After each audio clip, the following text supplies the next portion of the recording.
항생제 페니실린의 등장으로 인해서 인간의 수명이 눈에 띄게 늘어났다고 하죠. 근데 이 항생제가 보급되기 전만 해도 폐혈증이나 균혈증에 의한 사망률이 80%를 넘었다고 합니다. 네, 과거부터 현재에 이르기까지 오랫동안 약은 우리 인류를 절체절명의 위기로부터 지켜왔는데요. 네. 몸뿐만이 아니라 이제는 마음의 병까지 약으로 치료할 수 있는 시대가 됐습니다.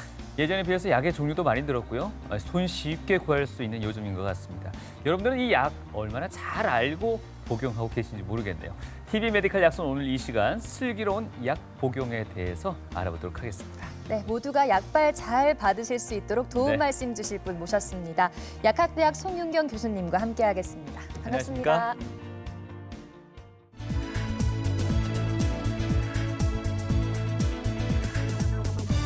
준비할 새도 없이 갑작스럽게 시작된 포스트 코로나 시대.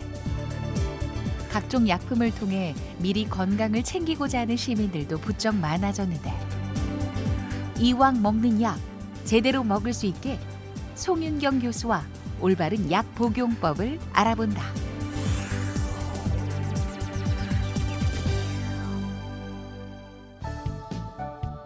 질병의 치료를 위한 약품부터 건강을 위해 먹는 영양제까지 세상에는 수천 수만 가지의 약들이 판매 중이다. 그리고 지금도 저마다의 용도를 가진 새로운 약들이 속속들이 개발되고 있다. 약이라는 게 잘 사용하면은 좋은 치료 효과를 기대할 수가 있지만 이제 잘못 사용하게 되면은 치료 효과는 적으면서 독이 될 수가 있습니다. 건강은 포스트 코로나 시대의 주요 키워드로 선정되며 그 어느 때보다 주목받고 있는데 막상 영양제라도 챙겨 먹으려고 하면 어려운 성분명에 종류는 어찌나 많은지 약 고르기부터가 난관이다. 여러 약이나 영양제를 함께 드시는 분들이 많은데요. 그 영양제에 포함되어 있는 일부 성분이 오히려 약의 흡수를 떨어뜨려서 약효가 적게 발현이 되게 할 수도 있고요. 그리고 또 일부 영양제 같은 경우에는 다른 성분의 흡수를 좋게 해주는 약들도 있습니다. 그렇기 때문에 그런 부분들을 잘 파악해서 여러 가지 약이나 또는 영양제를 드실 때에는 미리 약사 선생님이나 의사 선생님과 상의를 하는 게 굉장히 중요하고요. 식약처, 국민건강보험공단 등 관련 기관의 자문으로도 참여 중인 송윤경 교수. 의약품 안전관리 연구를 지속해 약으로 인한 피해를 줄이고자 노력 중이다. 코로나 시대에 그런 만성호흡기 질환이나 당뇨 또는 심혈관계 질환을 가지신 환자분들 같은 경우에는 그런 코로나19로 인해서 중증 질환이나 사망으로 이완될 수 있는 그런 위험 요인이 분명히 될 수가 있기 때문에 평상시에 이와 같은 만성 질환을 가지신 분들이 올바른 약 사용을 통해서 치료 효과를 잘 유지하시는 게 굉장히 중요하다고 하겠습니다. 말라리아 치료제로 쓰이는 클로로퀸이 코로나19 예방에 도움이 된다 이런 소문이 들면서 네. 구하고자 하는 분들이 많으셨다고 합니다. 이게 의사 처방전이 필요하다 보니까 그냥 해외 직구 사이트를 통해서 구매할 수 있다, 구매할 수 있는 방법까지 온라인상에 또 많이 번지는 일이 있었다고 하죠. 그렇습니다. 주변에서 듣고 카더라 통신을 통해서 약물 구입하는 분들 많으신데요. 네. 이 약물을 부적절하게 사용하고 또 남용하게 되고 요즘 같은 상황에선 더 주의가 좀 필요할 것 같은데 어떻게 네. 보십니까? 네. 코로나19와 관련해서 최근 관심이 증가했던 그런 클로로킨 같은 경우에는 말라리아 치료제로 전문의약품입니다. 그래서 의사의 처방전 없이는 구입이 불가능한 약품인데요. 다른 불법적인 경로를 통해서 이 약을 구입해서 복용을 할 경우에는 간과 신장의 장애 또는 발작이나 저혈당과 같은 심각한 부작용을 유발할 수가 있습니다. 이미 지난해 상반기에 식약처와 또 미국 연구 또 세계보건기구 등에서는 클로로킨이 코로나19의 치료제로서 유익성이 낮다라고 보고 인정되지 않는다라고 보고를 하였고요. 또 코로나19의 예방과 치료 목적으로는 적절하지 않다라고 발표를 한 바 있습니다. 네.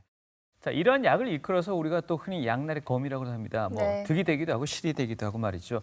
치료 결과가 이제 효과로 나타나기도 하고 또 부작용을 또 유발하기 때문이 아닐까 싶습니다. 어떻습니까, 교수님? 보통 이제 우리가 약물 사용의 목적은 질병을 치료하거나 예방하거나 또는 환자가 현재 가지고 있는 증상을 경감하기 위한 목적으로 사용하게 됩니다. 이와 같은 약은 잘 사용하게 되면 좋은 효과를 유발하지만 또 잘못 사용하게 되면은 복용 후에 여러 가지 문제가 발생할 수가 있기 때문에 우리가 약을 사용함에 있어서는 위험과 이익을 따져서 복용 후 나타나는 문제가 없도록 하는 게 무엇보다도 중요하다고 하겠습니다. 네. 우리가 보통 의약품이 개발돼서 시판 후, 식약처에서 허가된 후 시판 후에 사용되는 전 단계를 우리가 의약품 생애 주기라고 하는데요. 보통 이제 허가되기 전 단계에서는 비임상 시험이나 임상 시험을 통해서 그 안전성과 유효성이 평가되지만 식약처에서 허가되고 난 후 시판 후에 사용되는 그 단계에서도 여러 가지 시판 후 연구나 또는 환자들이 보고하는 그런 부작용 사례 등을 통해서 안전성에 대한 정보가 많이 이 되기 때문에 우리가 무엇보다도 그 안전성에 대한 정보를 시판 후에 환자들이 파악하는 게 중요하다고 하겠습니다. 예. 보통 식약처에서는 약을 허가할 때 국민 집단을 대상으로 해서 그 이익이 위험성보다 높을 때만 약을 허가하게 됩니다. 약을 제공하는 의약사의 경우에는 특정 질환을 가지고 있는 환자를 대상으로 그 약물의 사용이 적절하다고 판단되는 경우에만 이제 그 약을 처방하게 되는데요. 네. 반면에 약을 사용하는 환자의 입장에서도 개인마다 어떤 유전적인 정보나 신체 기능의 차이로 인해서 위험성과 이익성이 다르게 나타날 수가 있기 때문에 면밀하게 본인의 몸에 나타나는 증상과 약의 효과를 이해하는 게 굉장히 중요하다고 하겠습니다. 네, 진짜 필요한 약만 잘 챙겨서 복용을 해야겠습니다. 네. 그런데 요즘 같은 코로나19 시대에는 집 밖에 나가기가 사실 좀 꺼려지잖아요. 많이 아픈 경우가 아니라면 병원이나 약국 가기도 좀 쉽지가 않은 상황인데 네. 이럴 때 집에 챙겨두는 약이 있을 겁니다. 상비약. 네, 상비약. 어떤 것들을 미리 준비를 해놓으면 좋을까요? 네, 안전상비 의약품을 말씀드리기 전에 먼저 일반 의약품과 전문 의약품에 대해 설명을 해드리겠습니다. 예. 의약품은 크게 일반 의약품과 전문 의약품으로 구분됩니다. 일반 의약품은 비교적 이상 반응이 적은 의약품으로서 지시사항대로 복용한다면 일반적으로 안전한 것으로 알려져 있기 때문에 처방전 없이 약국에서 구입이 가능한 의약품입니다. 네. 반면에 전문 의약품 같은 경우에는 오남용되었을 경우에 정신적이나 신체적으로 피해를 줄 수가 있고 또 용법 용량에 주의를 기울여야 되는 의약품이기 때문에 반드시 의사의 처방에 의해서만 사용할 수 있는 그러한 의약품입니다. 네. 이와 같은 일반 의약품 중에 가벼운 증상에 시급하게 사용되며 또 환자 스스로 판단해서 사용하는 의약품을 우리가 안전상비 의약품이라고 해서 2012년도 말부터 이제 편의점과 같이 24시간 운영되는 곳에서 판매하도록 이제 제도가 운영이 되고 있습니다. 네. 방금도 이제 편의점 얘기를 해주셨는데 일반 약국에서 판매하는 약품하고 편의점에서 판매하는 약품하고는 차이가 있습니까? 어떻습니까?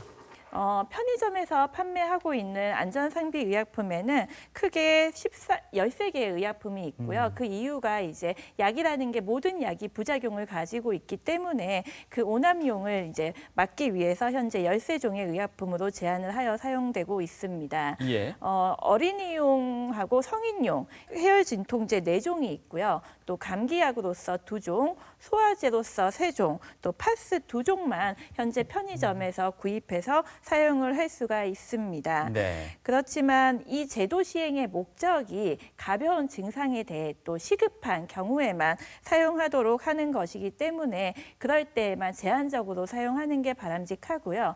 우리가 흔히 약물 사용 에 있어서 취약계층이라고 얘기를 하는 노인이나 네. 임산부 같은 경우에는 반드시 이와 같은 안전상비 의약품도 사용하기 전에 의사나 약사와 상의하고 복용을 하는 게 바람직하다고 하겠습니다. 네.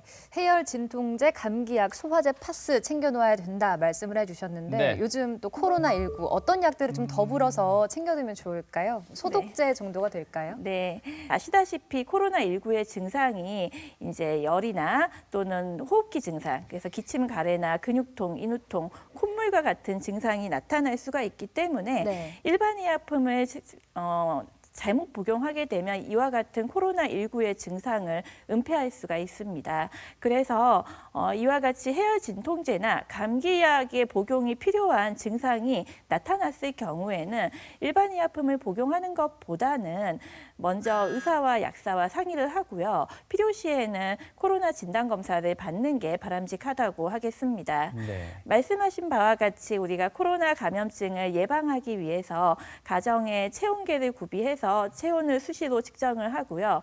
또 손소독제와 또는 기타 여러 가지 마스크 등을 충분히 구비를 해놓는 게 바람직하다고 하겠습니다. 네. 그런데 이제 손소독제의 경우에도 손소독제라는 게 항균 효과를 식약처에서 입증받은 의약 외품이거든요. 네. 그렇기 때문에 우리가 이 손소독제는 일반적으로 에탄올이나 이소프로필 알코올과 같은 성분을 함유하고 있는데요.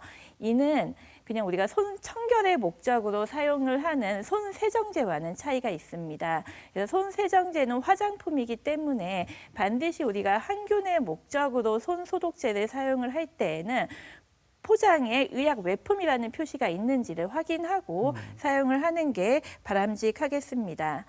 최근에 이제 손소독제로 메탄올이 네. 함유된 손소독제를 사용하는 게 한번 문제가 된 적이 있는데요. 네. 메탄올이 함유된 제품은 손소독제가 아니고 잘못 사용했을 때에는 심각한 부작용을 유발할 수가 있습니다. 예. 그렇기 때문에 반드시 이제 우리가 의약 외품이라고 표시가 되어 있는 손소독제를 사용하는 게 바람직하고요. 미국 질병관리본부에서는 일반적으로 에탄올 함량이 60% 이상인 제품을 사용하도록 권고하고 있습니다. 네. 여러모로 광범위하게 다 한번 짚어주신 것 같은데 그 가운데 그 고령의 만성 질환자, 뭐 요즘 흔히들 고위험군이라고 말씀하시는데 이분들을 네. 위해서 특별히 준비해야 될 것들이 따로 있겠습니까? 우리가 이제 그러니까 코로나19도 이제 경증과 중증이 있잖아요. 근데 네. 이와 같이 중증의 코로나19로 이완되거나 또는 코로나19로 인해서 사망을 유발시킬 수 있는 그러한 질환이 위험 질환이 있다라고 알려져 있습니다. 일반적으로 당뇨병이나 고혈압 또는 심장 질환이나 뇌졸중과 같은 심내혈관 질환 또는 만성 호흡기 질환 또 여기에 속하지 않는 또 여러 가지 만성 질환들이 많이 있으시죠. 그리고 그 외에도 암 환자나 또는 이식 등으로 인해서 면역 억제제를 복용하는 환자군 같은 경우에는 세계보건기구나 미국 질병관리본부에서 이러한 코로나19로 인한 그런 중증 질환으로의 이완 가능성이 높은 질환이라고 밝힌 바 있습니다. 네. 일반적으로 이와 같은 질환은 비약물요법이나 약물요법을 통해서 관리가 될 수가 있기 때문에 평상시에도 이들 만성 질환을 잘 관리하는 게 중요하다고 하겠습니다. 네. 자, 그리고 또 우리 어르신들 식사 이후에 꼭 약 먹는 시간 따로 가지고 계시는 것 같습니다. 네. 실제로 우리나라 65세 이상 어르신들이요, 매일 복용하는 약의 평균 개수가 5.3개라고 합니다. 네. 복용하는 약이 많다 보니까 요일별로 약통을 따로 두고 계시기도 하고 또 약 달력까지 만들어 두고 계십니다. 네, 여러모로 이제 고령화 사회로 접어들다 보니까 만성 질환자도 덩달아 또 늘 수밖에 없는데요. 네. 대한민국 3대 만성 질환이란 게 있나 봅니다. 일명 3고라고 하는데요. 고혈압, 고지혈증, 이제 당뇨병을 포함한 고혈당. 이와 관련한 그 약의 궁금증들에 대해서 조금 더 자세히 알아보겠습니다. 화면 보시겠습니다. 고혈압, 당뇨, 고지혈증 약을 오래 먹으면 내성이 생겨서 못 건다 하는데 고혈압, 당뇨, 고지혈증 약도 부작용이 생긴다는데 고혈압하고 같이 먹으면 안 되는 약이 있다 하던데요. 네, 먼저 첫 번째 궁금증부터 풀어보겠습니다. 이 만성 질환, 완치의 개념이 아니라 꾸준한 관리라고 하는데 그래서 약의 내성에 대한 걱정들이 꽤 많으십니다. 네. 어떤 답변을 주시겠습니까? 네. 보통 이제 약을 장기간 복용하다 보면은 약의 효과가 떨어졌다고 생각하시거나 또는 용량을 증량하는 거에 대해서 두려움을 갖고 계신 분들이 많이 계십니다. 그래서 임의로 약의 용량을 변경하거나 약의 복용을 중단하게 되는 경우가 있는데요. 일반적으로 약의 치료 효과가 떨어지는 것은 노화 등과 같은 신체 상태의 변화 또는 의존성 또는 약물 상호작용 등에 의해서 여러 가지 원인이 있을 수가 있습니다. 그렇기 때문에 처방된 약을 지속적으로 복용하시다가 약의 효과가 떨어진다라고 생각되는 경우에는 반드시 의사와 상의한 후에 약의 용량을 변경하거나 새로운 약을 처방받으시는 게 바람직하다고 하겠습니다. 네. 자, 또 두 번째 궁금증도 만나보겠습니다. 네. 자, 만성질환 약을 드시고 몸에 이상 증세가 나타나서 임의로 약을 끊는 분도 계신다라고 하셨는데요. 네. 고혈압, 당뇨, 고지혈증 이 약의 대표적인 부작용 어떤 것들이 있을까요? 네. 약물마다 사실 빈번히 발생하는 부작용은 차이가 있습니다. 일반적으로 고혈압약 같은 경우에는 어지럼증이나 두통 또는 이제 마른 기침 또는 부종, 안면 홍조 등의 증상이 나타날 수 있고요. 당뇨약 같은 경우에는 가장 환자들이 힘들어하시는 게 약을 드시고 나서 속이 메스껍거나 토할 것 같은 그런 소화기 증상과 함께 또 신장이 망가지는 경우가 많이 있고요. 네. 또 일부 약 같은 경우에는 저혈당이 유발될 수 있습니다. 그리고 이제 고지혈증 약 같은 경우에는 대표적인 부작용으로 근육통과 같은 그런 근육독성과 간독성이 알려져 있습니다. 그런데 앞서 말씀드린 바와 같이 이와 같은 약의 부작용이 모든 환자에서 나타나는 것은 아니고요. 또 여기서 말씀드린 부작용 외에 새로운 부작용도 언제든 나타날 수가 있습니다. 그렇기 때문에 무엇보다도 중요한 것은 약을 복용하시다가 본인이 평상시에 가지지 않았던 그런 증상이나 몸의 변화가 나타났을 경우에는 사소한 것이라도 의사나 약사에게 상의하는 게 가장 바람직하다고 하겠습니다. 판단은 본인 스스로가 내리지 말고. 네, 그렇습니다. 그 고지혈증 환자분들이 있는 분들이 오메가3 복용 많이 하시는 것 같습니다. 네. 여기에 따른 주의할 점은 없을까요? 네, 오메가3가 혈중 중성지방을 낮추는 효과는 입증이 되었는데요. 일부 환자에서는 LDL 수치를 증가시킬 수가 있거든요.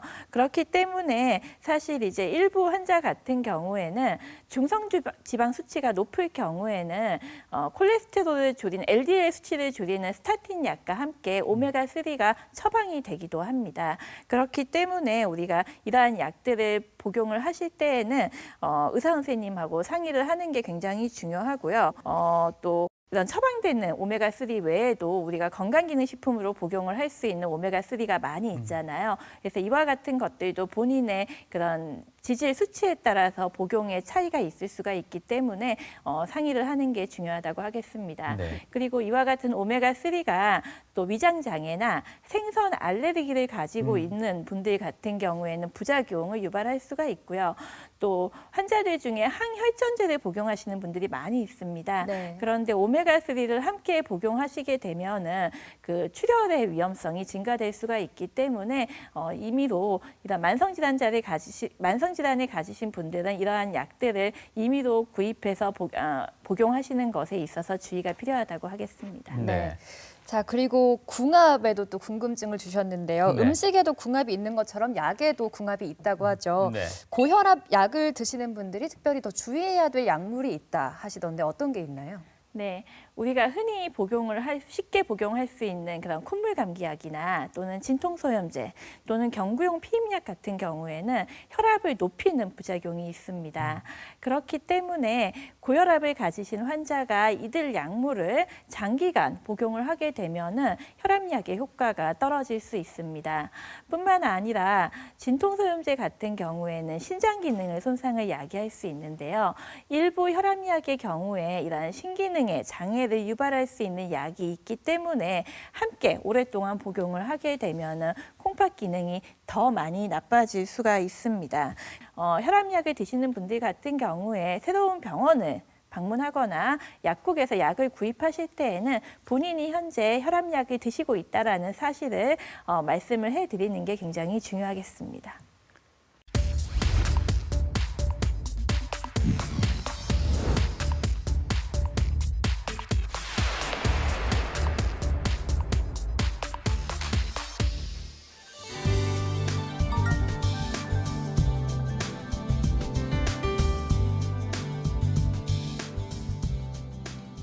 요즘은 아무래도 가정 상비약 종류를 많이 문의를 하시는 것 같습니다.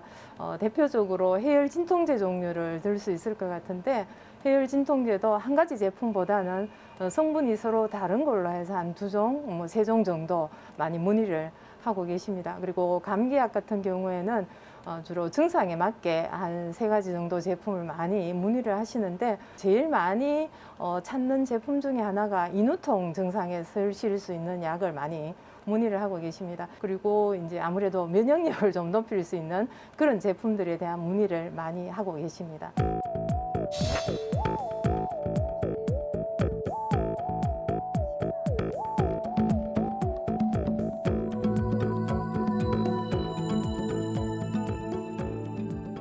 예년 같으면 지금이 한참 독감이 많이 유행을 하고 감기 환자가 많을 시기인데 예년 겨울하고는 다르게 올해 겨울은 그런 독감 환자는 확실하게 많이 줄었고 감기 환자도 줄어든 것 같습니다. 그런데 이제 본인의 증상이 혹시 코로나 관련 있는 게 아닐까 이렇게 걱정을 많이 하시는 것 같습니다. 그래서 감기 증상과 코로나 증상이 초기에 명확하게 구분을 할 수가 없기 때문에 많이 문의를 하고 계십니다.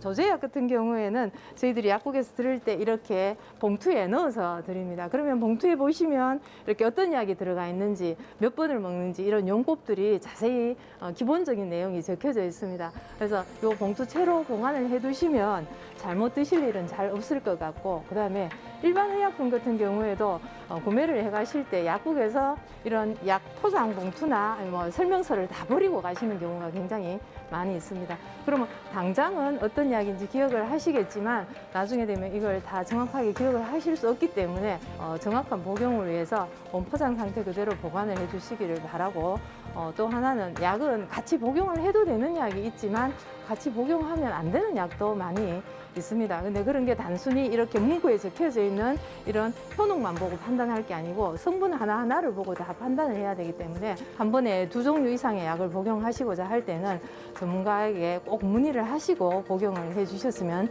좋겠습니다. 앞서 보셨던 약사분들의 그 당부 말씀 꼭 잊지 않으셨으면 합니다. 네. 자, TV 메디컬 약선 오늘 이 시간 슬기로운 약 사용법에 대해서 알고 있는데요. 요즘 그 약에 대한 정보도 넘치고 쉽게 구할 수 있다 보니까 그냥 뭐 반의사 내지는 네. 반약사가 되신 분들 상당히 많으십니다. 맞습니다. 예. 자, 약은 잘 쓰면 득이 되지만요, 못 쓰면 독이 된다고 정말 여러 차례 말씀드리고 있는데 네. 여러분께서는 약을 제대로 복용하고 계신지 모르겠습니다. 약물 처방부터 복용 보관까지 오해와 진실들 하나씩 풀어보도록 하겠습니다. 네. 먼저 처방된 약을 복용을 하거나 또는 이제 구매할 때 주의점에 대해서 말씀을 드리겠습니다.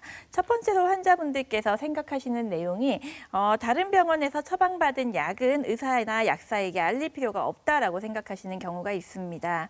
그렇지만 어떤 약을 언제부터 복용하고 또 왜 복용해야 되는지에 대해서 의사 선생님들한테 알려드려야지만 약이 서로 중복되거나 또는 상호작용을 일으킬 수 있는 약들이 처방되는 것을 피할 수가 있기 때문에 더욱 효과적으로 치료를 받으실 수가 있습니다.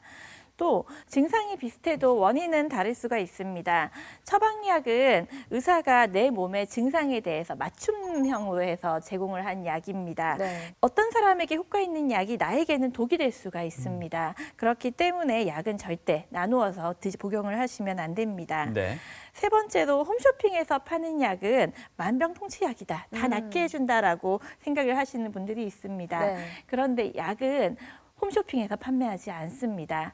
홈쇼핑에서 판매하는 제품은 우리가 흔히 식품이라고 얘기하는 건강기능식품들이고요. 건강기능식품은 만병통치약이 아닙니다. 건강기능식품은 우리 몸에 유용한 기능을 가지고 있는 원료나 또는 성분을 사용해서 제조한 식품이고 우리가 건강을 유지하고 증진시키는 효과는 있지만 질병을 치료하고 예방하는 효과는 가지고 있지 않습니다. 약을 먹을 때의 주의사항에 대해서 말씀을 드리겠습니다.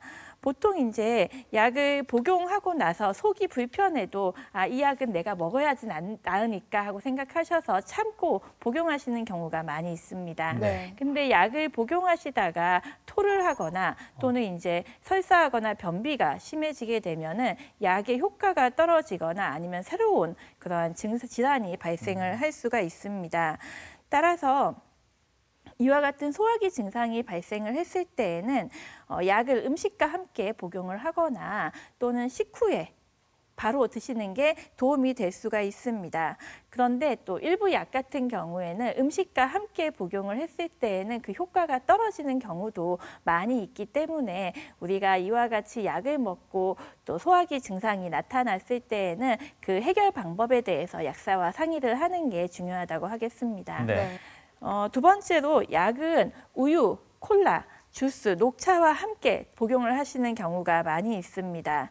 이러한 것들은 약의 효과에 영향을 미칠 수가 있습니다. 그렇기 때문에 약은 반드시 그런 미지근한 물과 생수와 함께 복용을 하셔야 되고요. 네. 또 약을 먹고 나서 바로 누우시는 환자분들이 있습니다. 그런데 약을 먹고 바로 눕게 되면은 약이 보통 위나 장에 가서 흡수가 되어야 되는데요. 위나 장으로 잘 내려갈 수가 없고 식도나 거기에 붙어가지고 자극을 야기를 할 수가 있습니다. 특히나 골다공증 치료제로 대표적으로 사용하는 약 중에 비스포스포네이트라는 약물이 있는데요. 이 약 같은 경우에는 그 식도에 자극을 주는 부작용이 상당히 심하기 때문에 약을 복용하고 나서 30분에서 1시간 정도는 앉아 있거나 서서 활동을 하는 게 바람직하다고 하겠습니다. 네. 마지막으로 증상이 심할 때 약을 2회분을 한꺼번에 복용을 네. 하시는 경우가 있습니다. 약은 2배 먹는다고 해서 효과가 2배로 좋아지는 게 아니고요. 오히려 부작용이 더 많이 나타날 수가 있습니다. 따라서 처방된 용량으로 약의 효과가 적절히 나타나지 않는다면 의사 선생님하고 상의를 해서 약의 용량을 조정하는 게 바람직하다고 하겠습니다. 앞서 약과 함께 우유, 콜라, 주스, 녹차를 함께 먹으면 안 된다라는 말씀 주셨는데요. 네. 자몽 주스하고 함께 복용하면 안 된다라는 말도 따로 또 이렇게 있는 것 같습니다. 이 네. 자몽 주스하고도 뭔가 문제가 있나요? 네. 요새 자몽 주스 상당히 많이 섭취를 하시죠. 예. 네, 네. 근데 약이 보통 우리 몸에 들어오면은 4가지의 변화를 거치게 됩니다. 먼저 위와 장을 통해서 흡수가 돼서요. 네. 온몸에 퍼져서 효과를 나타냅니다. 그럼 이렇게 효과를 나타낸 약은 간이나 신장에 들어가서 효소에 의해서 이제 우리 몸에서 배설되기 쉬운 상태로 변하게 되는데요. 이러한 과정을 우리가 대사라고 얘기를 합니다. 그런데 자몽 주스는 간에서 약을 대사시키는 효소를 갖다가 특정 효소를 억제하는 효과를 가지고 있습니다. 근데 문제는 이 효소로 대사되는 약 중에 많은 환자분들이 복용을 하시는 고지혈증 약 또는 항진균제, 혈압약 또는 항혈전제 또는 항불안제와 같은 약들이 이들 효소로 대사가 되기 때문에 네. 자몽 주스하고 함께 복용을 했을 경우에는 이들 약물의 부작용이 더 많이 나타날 수가 있습니다. 예. 이 밖에도 약을 복용하고 또 보관할 때 또 어떤 점들을 주의하면 좋을까요? 자꾸 약 먹는 것을 잊어버리는 경우가 많아서 여러 약을 한꺼번에 복용하시는 경우가 있습니다. 네. 그렇지만 약에도 궁합이 있어서요. 약을 함께 복용하면은 그 약효를 떨어뜨리거나 부작용이 더 심해질 수 있는 약도 있는 반면에 또 함께 복용하면 오히려 상가작용에 의해서 서로의 효과를 또 증가시켜 줄 수 있는 약들이 있습니다. 그렇기 때문에 귀찮다고 해서 따로 처방된 약들을 한꺼번에 복용하는 일은 임의로 복용하시는 일은 없도록 하여야 하겠습니다. 두 번째로 알약이 먹기 힘들어서 가루로 빻아 드시는 경우가 있습니다. 네. 그런데 이와 같은 그런 우리가 흔히 복용하는 정제나 캡슐제는 그 전체로 삼켰을 때 적절한 효과를 나타낼 수 있도록 고안된 약들입니다. 그리고 일부 약 같은 경우에는 약을 쪼개거나 가루로 하게 되면은 그 효과가 줄어들거나 부작용이 더 심하게 나타날 수가 있습니다. 그렇기 때문에 임의로 약을 쪼개거나 가루로 빻아서 드시는 일은 없도록 하여야 하겠습니다. 네. 또 모든 약이 꼭 식후 30분에 복용하는 것은 아닙니다. 일부 약 같은 경우에는 공복에 복용을 하거나 아니면 식사 직후에 복용을 해야지만이 적절한 효과를 나타내는 경우가 있기 때문에 반드시 약을 복용하시기 전에 그 정확한 용법에 대해서 약사 선생님의 복약 지도를 잘 듣는 게 중요하다고 하겠습니다. 그리고 또 약을 먹다가 증상이 나아지면 그만 드시는 경우가 있는데요. 네. 증상이 나았다고 해서 병이 나은 것은 절대 아닙니다. 그리고 항생제 같은 경우에는 임의로 약을 복용을 중단을 하게 되면은 오히려 항생제 내성에 있어서 문제가 발생을 할 수가 있습니다. 마지막으로 보관하고 버릴 때 주의사항에 대해서 말씀드리겠습니다. 자리만 차지하는 약 포장 박스는 버리시는 경우가 있습니다. 그렇지만 저희가 그 약이 어떤 효과를 가지고 있고 어떠한 방법으로 복용을 해야 하며 어떤 점을 주의해야 되는지는 약 포장지에 상세하게 설명이 되어 있고 또 네. 거기에는 사용 기한에 대한 정보도 있습니다. 그렇기 때문에 약은 반드시 약 포장과 함께 보관을 하셔야 되고요. 그리고 두 번째로는 약은 유통기한이 없어서 오래 두고 복용하시는 경우가 있습니다. 그런데 치료가 끝난 약, 특히나 안약이나 연고제 같은 경우에는 보통 이제 한 달 지나면 버리시는 게 바람직하고요.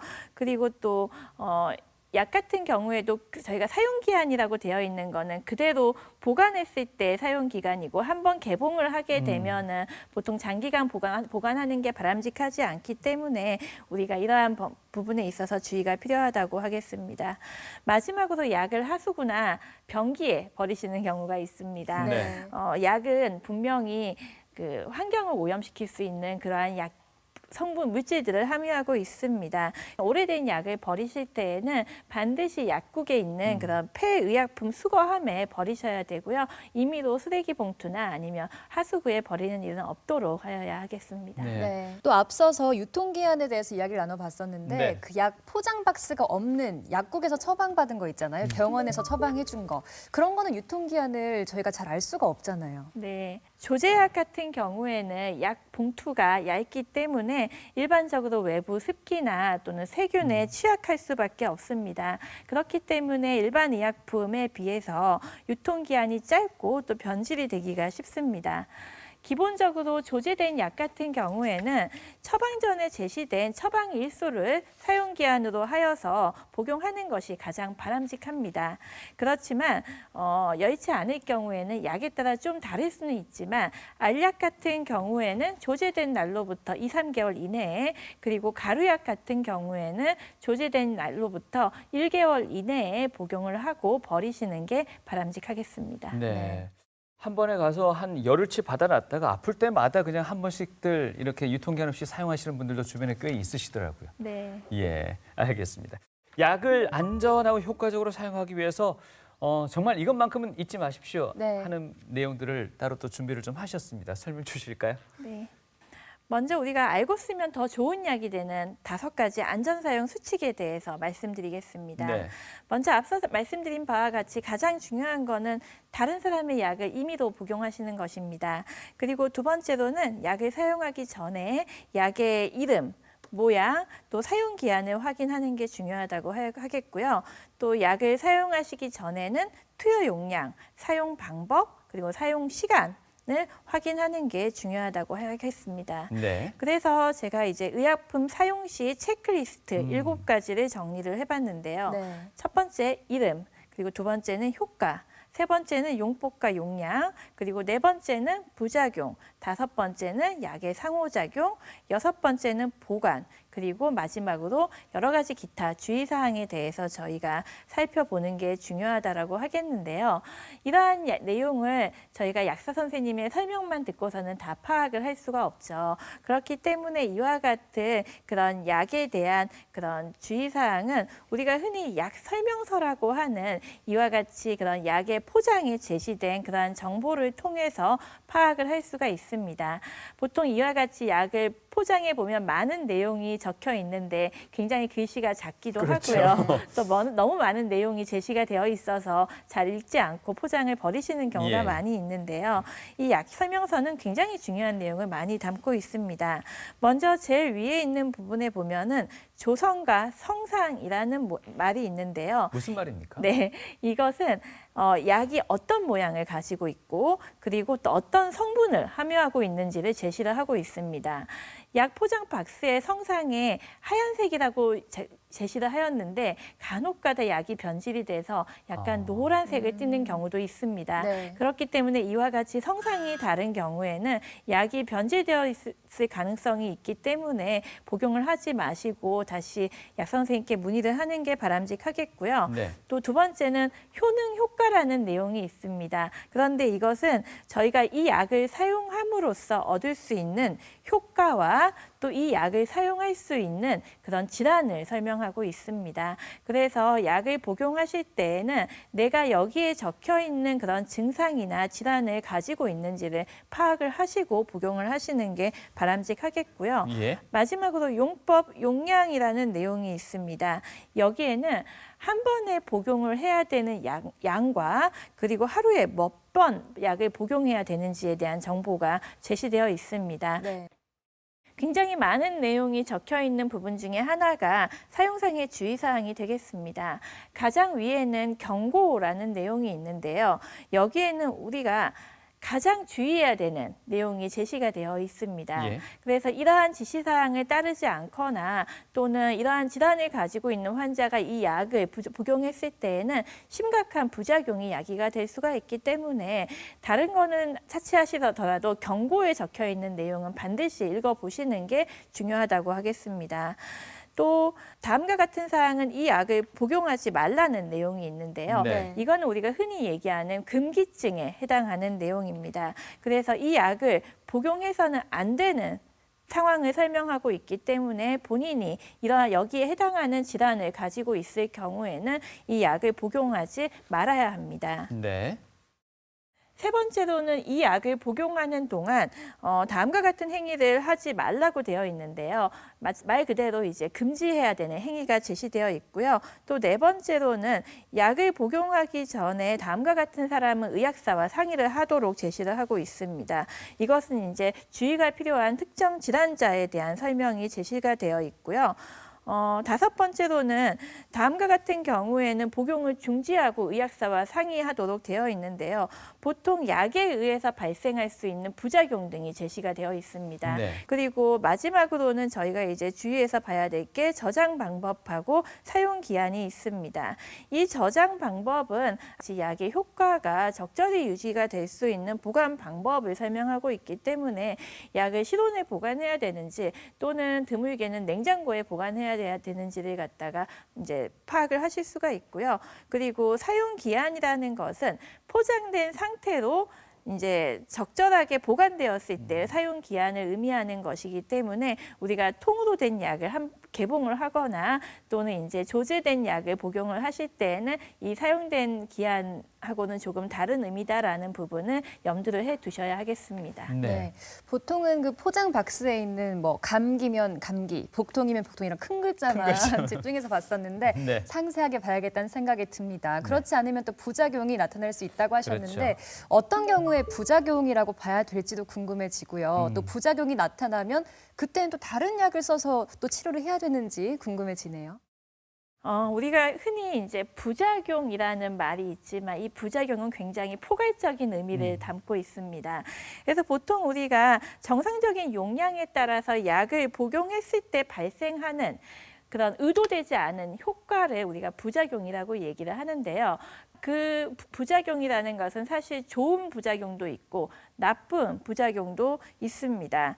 그래서 우리가 이와 같은 그런 부작용 중에 나쁜, 바람직하지 않은 그러한 증상을 갖다가 우리가 흔히 이상 사례라고 네. 얘기를 하고요. 이러한 이상 사례가 약과의 인과성을 배제할 수 없는 경우를 우리가 약물 이상 반응이라고 얘기를 하고 있습니다. 그래서 우리가 흔히 부작용이라고 얘기하면은 무조건 나쁜 것만 생각을 하시는 경우가 있는데요. 네. 실질적으로 예전에 고혈압약으로 사용이 됐던 약들이 부작용으로서 털이 나는 그러한 네. 부작용이 나타나서 현재 그 약 같은 경우에는 탈모 치료제로 사용이 되고 있습니다. 그래서 모든 부작용이 나쁜 것은 아니지만 약물 이상 반응은 바람직하지 않은 반응이다라는 부분을 이해를 하시는 게 중요하다라고 하겠습니다. 네. 그렇지만 이와 같은 약물 이상 반응 중에 사망을 초래하거나 입원을 야기시키거나 네. 또는 영구적인 장애를 유발을 하거나 또는 아이에게 기형을 유발할 수 있는 그런 그러한 부작용들이 있습니다. 그래서 우리가 이러한 것들을 중대한 이상 사례라고 이야기를 하고 있고요. 그렇지만 많은 약들이 드물게는 이와 같이 중대한 이상 사례를 유발시키는 경우가 있기 때문에 약을 복용하시다가 아주 가벼운 증상이 나타나더라도 이러한 증상을 유심히 관찰하는 게 굉장히 중요하다고 하겠습니다. 네. 우리가 아까 말씀드린 바와 같이 이와 같은 이상 사례는 약물 이상 반응을 포함하고 있는 개념이고요. 이와 같은 약물 이상 반응은 약을 잘못 사용하거나 오용에 의해서도 발생을 할 수가 있습니다. 이러한 이상 반응이 예방할 수 없고 또 피할 수 없는 것도 있지만 약물을 오남용해서 발생하는 그런 약물 이상 반응이나 이상 사례 등은 우리가 충분히 예방할 수 있고 또 개선을 할 수가 있기 때문에 우리가 이와 같이 약을 오남용하지 않고 잘 복용하는 게 굉장히 중요하다고 하겠습니다. 그런데 이러한 부작용은 증상이 굉장히 다양하고요. 그리고 또 전혀 밝혀지지 않았던 새로운 부작용도 나타날 수가 있기 때문에 이러한 것을 환자 스스로 판단하기 어렵다라는 문제가 있습니다. 약 복용 후에 평상시와 다른 그러한 증상이 나타나게 되면은 절대 참지 마시고 의사나 약사와 상의를 하고 문의를 하는 게 굉장히 중요하다고 하겠고요. 네. 그리고 한 번 발생한 약물 이상 반응은 다음에 비슷한 계열의 약에 노출이 됐을 때 다시 또 발생을 할 수가 있습니다. 그렇기 때문에 약물 부작용을 경험을 했다면 이와 같은 약물 안전 카드를 발급을 받아서 본인이 어떤 약을 복용하시고 어떤 부작용이 발생했는지를 갖다가 기록이 된 이와 같은 카드를 항상 소지를 하고 다니시는 게 중요하다고 하겠습니다. 네. 그런데 다행히게도 현재 우리나라는 의약품 부작용 피해 구제 제도를 운영을 하고 있습니다. 2014년도 12월 이후에 발생한 의약품 부작용으로 인해서 어떤 피해를 입은 환자나 유족 같은 경우에는 이제 이러한 일부 금액을 갖다가 이제 보상을 받을 수가 있는데요. 이와 같이 의사나 약사가 처방한 대로 적절하게 약을 복용했음에도 불구하고 이러한 약물 부작용으로 인해서 중대한 이상 사례, 즉 사망이나 입원 또는 영구적인 장애가 유발이 되었을 경우에는 그 유족이나 또는 환자에게 사망 일시 보상금, 장애 일시 보상금, 또 진료비나 또는 장례비를 지원을 해주고 있습니다. 만약에 본인이 의약품 부작용으로 인해서 심각한 피해를 입었을 경우에는 이러한 제도를 활용하는 것도 조금이나마 보상을 받을 수 있는 하나의 방법이 될 것 같습니다. 네. 자, 다음 질문으로 이게 궁금한 게요. 그 알약 있고 물약 있고 짜먹는 약 있고 종류가 다양합니다. 그만큼이나 이 성분을 활용하는 방법이 꼭 각기 다양해야만 하는 건지 아니면 뭐 우리 환자들의 필요에 따라서 조금 섞어서 이렇게 사용해도 되는 건지도 궁금하네요. 네, 현재 시중에 유통되고 있는 약은 굉장히 다양한 제형을 네. 가지고 있습니다. 이와 같이 다양한 제형을 가지고 있는 이유는 그 약이 가장 적절하게 최적의 치료 효과를 나타내고 또 부작용을 최소화하기 위해서인데요. 또 무엇보다도 환자가 복용하기 편하게끔 하기 위한 목적도 있습니다. 예. 따라서 이와 같은 그런 다양한 제형을 가지고 있는 약들을 올바른 사용법을 익혀서 적절히 사용하는 게 무엇보다도 중요하다고 하겠습니다. 네.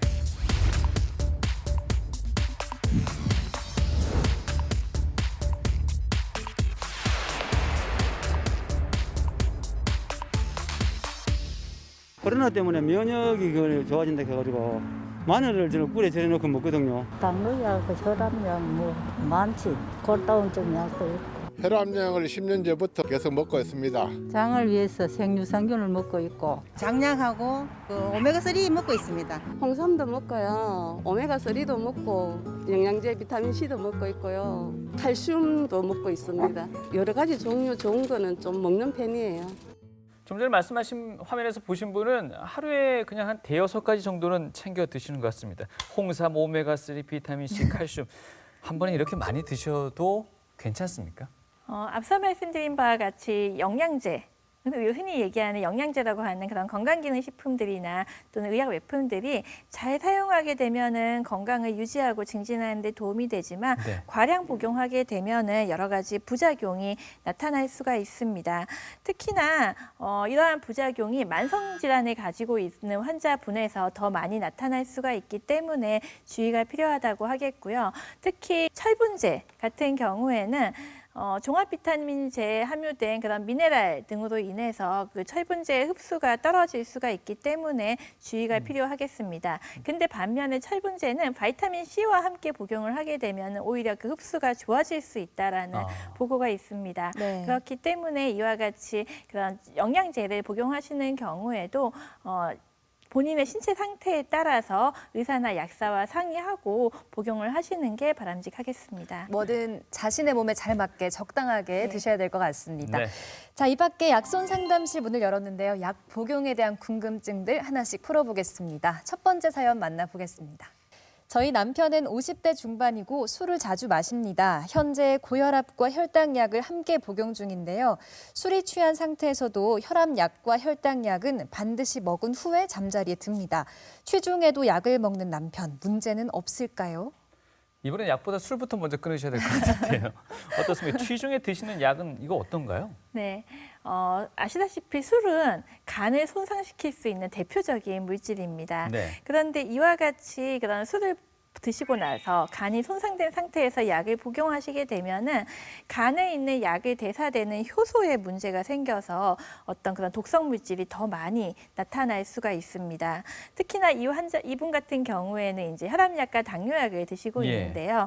혈압약 같은 경우에는 알코올과 함께 복용을 하시게 되면은 알코올의 혈관 확장 작용으로 인해서 오히려 혈압 강화 효과가 너무 크게 나타날 수가 있어서 저혈압이 유발될 수가 있습니다. 뿐만 아니라 당뇨약도 드시고 계신데요. 예. 이러한 당뇨약과 알코올을 함께 복용을 하시게 되면은 알코올에 의해서 혈당 강화 작용이 더 크게 나타나서 저혈당의 위험이 나타날 수가 있습니다. 예. 따라서 사실 저희가 술을 불가피하게 섭취해야 되는 경우가 많이 있는데요. 약을 복용하고 난 다음에 30분에서 2시간, 즉 약이 몸에서 흡수가 돼서 대사가 되는, 그래서 그 시간이 충분히 지나고 난 다음에 술을 드시는 게 바람직하겠습니다. 이 사연의 주인공은 절대 그렇게는 못하실 것 같고요. 근데 이런 분들이 흔히 하시는 말씀이 안 먹는 것보다는 낫지 않겠습니까? 라고 얘기를 합니다. 이건 어떻습니까? 네, 안 먹는 것보다 오히려 부작용이 더 많이 야기가 될 수가 있기 때문에 네. 차라리 약을 한번 스킵하는 거는 크게 문제가 없거든요. 그렇기 때문에 본인의 약에 의한 그런 독성을 예방하기 위해서라도 이와 같은 수칙을 잘 준수하시는 게 굉장히 중요하다라고 하겠습니다. 네. 또한 음주를 하시고 난 다음에도 충분한 시간이 지나신 다음에 약을 복용을 하시는 게 약의 부작용도 줄이면서 간 손상도 줄일 수 있는 그런 방법이 되겠습니다. 네. 네. 다음 사연입니다. 30대 초반의 예비 신부입니다. 피부 트러블 때문에 병원에서 처방받은 피부약을 복용하고 있는데요. 약을 먹고 난 뒤부터 돌아서면 배가 고프고 이상하리만큼 입맛이 당깁니다. 피부약을 먹으면 살이 찐다고 하던데 사실인가요? 결혼식을 앞두고 있어서 너무 걱정이 됩니다. 하셨네요. 실제로 피부과 약이 독하다는 말도 들었었고 예. 독하기 때문에 꼭 밥을 먹고 그 이후에 먹어야 속이 또 덜 상한다 이런 말을 듣기도 했거든요. 네. 네, 피부과에서 처방되는 약은 굉장히 다양한 종류가 있지만 그중에 스테로이드제가 아마 문제가 되는 성분인 것 같습니다. 스테로이드제 같은 경우에는 복용을 했을 경우에 체중 증가나 또는 식욕 항진 등의 부작용을 가지고 있습니다. 그렇기 때문에 이러한 부작용이 이제 문제가 되시는 경우에는 약을 바꾸거나 또는 용량을 줄이면은 적절한 치료 효과를 유도하면서 또 이러한 부작용을 경감을 시킬 수가 있기 때문에 증상이 심한 경우에는 의사와 상의를 하셔서 약의 처방을 변경하시는 게 바람직하다고 하겠습니다. 네, 자 다음 사연도 만나보겠습니다. 5살짜리 아들을 키우고 있는 주부인데요. 아이가 약 먹는 것을 극도로 싫어합니다. 아이에게 감기 기운이 있어서 시럽제를 먹이려고 하는데 싫다고 울고 보채는 바람에 한바탕 소동도 있었습니다. 고민 끝에 시럽제를 얼려서 먹였더니 아이스크림인 줄 알고 잘 먹더라고요. 이렇게 먹이는 방법도 괜찮을까요? 이 주부께서는 상당히 고민을 많이 하신 것 같습니다. 시럽을 얼려서 아이스크림이냐, 네. 예, 괜찮습니까? 네, 참 저도 보면서 참 쉬운 아이디어라고 생각을 했는데 예. 일단 첫 번째 문제는 시럽제를 냉동 보관을 하게 되면은 정확한 양을 아이에게 투약을 하는 게 굉장히 어려워집니다. 그렇기 때문에 일단 그게 첫 번째 문제고요. 두 번째는 이와 같이 약의 보관 방법을 준수하지 않으면 약의 효과가 변화가 될 수가 있습니다. 일반적으로 시럽제는 달달한 감미료나 향이 많이 첨가가 되어 있기 때문에 아이들이 잘 먹습니다. 그럼에도 불구하고 아이가 거부하는 경우에는 젖병을 사용을 하거나 아이에게 친숙한 아니면 예쁜 컵을 사용을 해서 아이가 좀 더 익숙하고 친숙한 방법으로 약을 복용하도록 하는 게 바람직하다고 하겠습니다. 네. 그렇다고 약을 먹지 않는다고 해서 우유나 또는 분유 또는 과일 주스와 함께 복용을 시키게 되면은 약의 그런 효과나 그런 부작용들이 생길 수가 있기 때문에 이러한 방법은 일반적으로 바람직하지 않다라고 하겠습니다. TV 메디컬 약손 오늘 이 시간 슬기로운 약 사용법에 대해서 알아보고 있습니다. 네. 자, 끝으로 당부하실 말씀 있으시다면요. 네, 약을 복용하시는 환자분을 보면 크게 두 가지 분류의 환자분이 있습니다. 약을 맹신하시는 분들이 있고요. 이러한 분들은 이제 오남용이 문제가 되고요. 반면에 약을 복용하는 것을 굉장히 두려워하시는 분들이 있습니다. 근데 이러한 분들 같은 경우에는 약으로 인한 적절한 치료 효과를 유도할 수가 없기 때문에 본인이 가지고 있는 질병 치료가 굉장히 어려워지게 됩니다. 말씀드린 바와 같이 약은 잘 사용하면은 약이 되지만 잘못 사용하게 되면 독을 가지고 있습니다. 그리고 우리가 이러한 약을 사용을 할 때에는 이와 같은 이익이 위험보다 클 때에만 약을 사용을 하게 됩니다. 그렇기 때문에 환자분들 같은 경우에는 반드시 본인이 복용하고 있는 약이나 또는 증상 같은 거를 의사나 약사와 잘 상의를 한 후에 약을 선택해서 복용을 하는 게 가장 중요하고 바람직하다고 하겠습니다. 네. 집에 있는 약통 서랍 열어보시면요. 1, 2년 지난 소화제, 두통약 이런 거 많으실 겁니다. 네. 의약품 너무 아까워하지 마시고요. 유통기한이 있습니다. 오늘 깔끔하게 한번 정리해 보시기 바랍니다. 네, 용량, 복용법, 또 복용 시간, 약발 잘 받으시려면 꼭 지켜주셔야겠습니다. 네. 오늘 약이 되는 말씀 전해주셨습니다. 약학대학 송윤경 교수님과 함께했습니다. 감사합니다. 고맙습니다. 감사합니다.